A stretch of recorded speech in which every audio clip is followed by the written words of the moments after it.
Okay, let's keep going. So this slide shows you those alveoli cells, type 1, type 2. So your lung totally have 5 different lobes. The left lung have 4, the left lung have 2, and the right have 3. And the reason is your heart actually tilt a little bit to the left, so your right lung is a little bit bigger than the left lung. And the apex extend to the first ribs, and the base touch the diaphragm.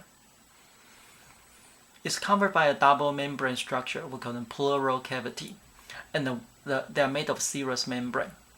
And the one touch your lung is called the visceral pleura, and the one touch the ribs is called the parental pleura. So that's your lung. Right lung 3 lobes, left lung 2 lobes. And this slide shows you, okay, it's covered by a double membrane structure called the pleural cavity. You have the visceral pleura touch the lung, parental pleura touch the outside.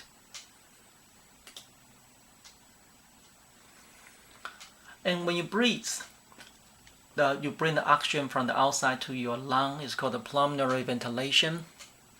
And then in your lung, that's where the gas exchange happens. So the gas need to go from the lung into the blood. And after that, the gas need to be transported by your blood. So if you have anemia, you don't have enough blood, actually it's not good for your body to get oxygen, because it's not this part, it's this part, gas transport. So your respiratory system and cardiovascular system work hand in hand. And if you have the CO poisoning, also affect this part, because the hemoglobin in your red blood cell can bind with CO. So when you breathe, you have the respiratory cycle, a single breathing, include inhalation and exhalation. And your respiratory rate is about 14 times per minute. And some airs will stay in your pipes, and the airs go to your alveoli, will do the alveoli ventilation.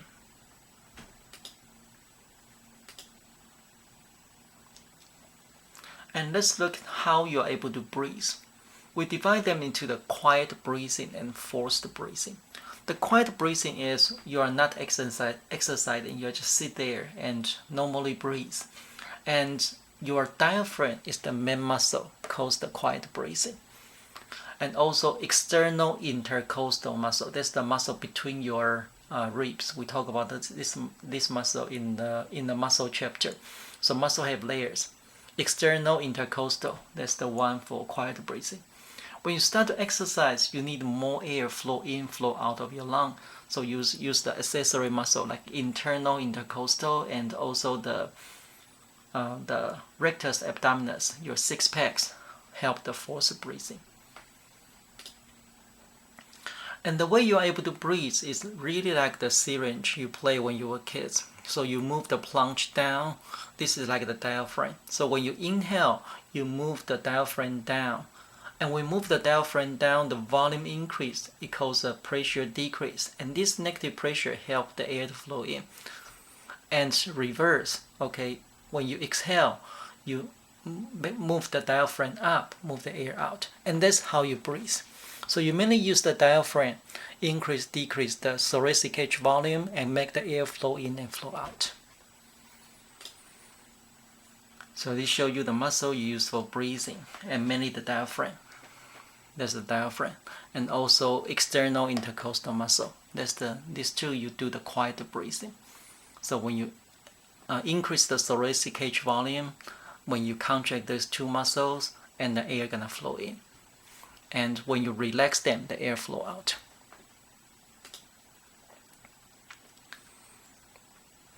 And we are able to measure the lungs activity by doing the spirometry. So this shows you the spirometry. And when you do the test, this is like very similar to the EKG in the heart. We can measure the vital capacity. That's the tidal volume. That's how much air you normally breathe, plus the expiratory reserve plus inspiratory reserve. And we can measure the residual volume. I will use the next slides to explain it.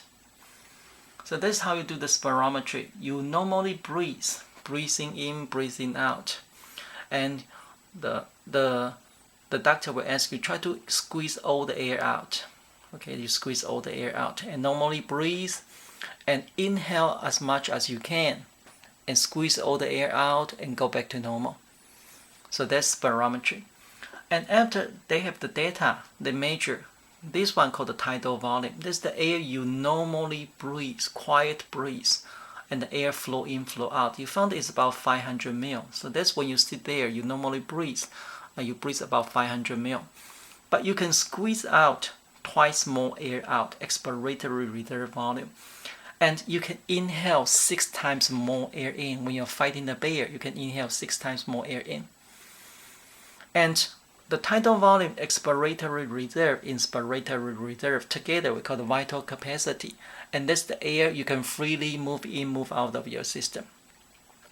And imagine if this person have asthma or have the prebiotic lung disease, apparently this number will be smaller. They won't be able to breathe that much air in and out of the system.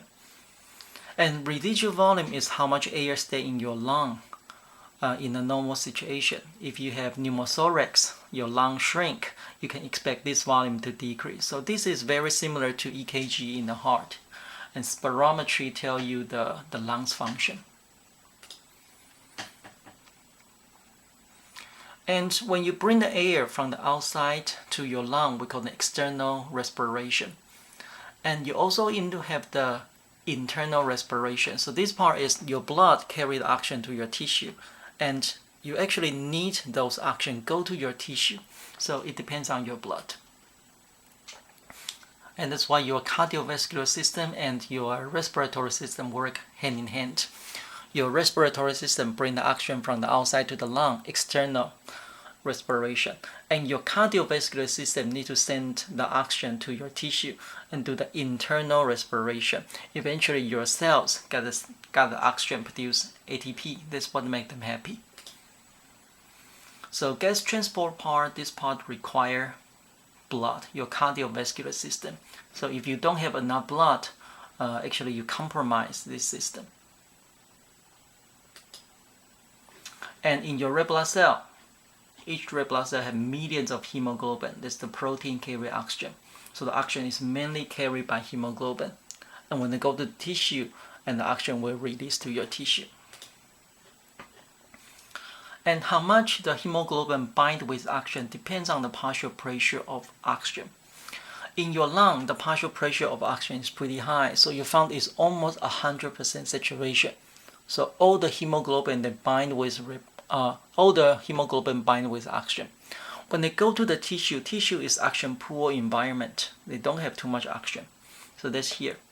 And when they reach the oxygen poor environment, you found it's about 75% oxygen still bind. So from here to here, you drop about 25%, and that's the oxygen released to your tissue.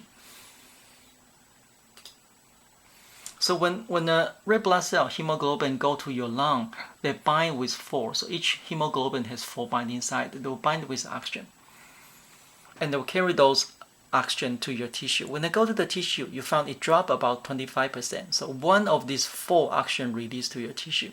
So they still have 3, and these are the oxygen poor blood. And those oxygen will go to the tissue, and they will keep going, go to the lung and carry oxygen.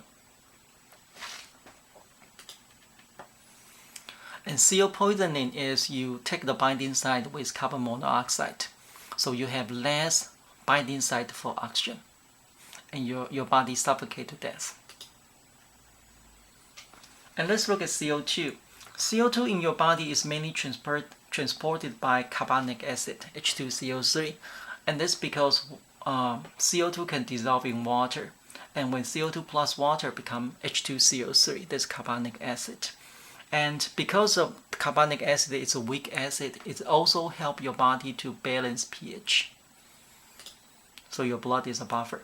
So in your body, CO2 is mainly carried by carbonic acid, H2CO3.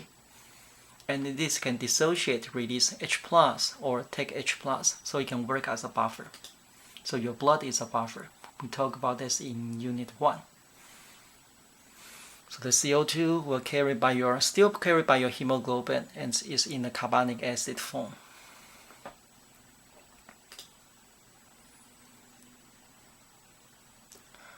And your body want to meet the oxygen demand of your body required. So it depends on the local control and systemic control.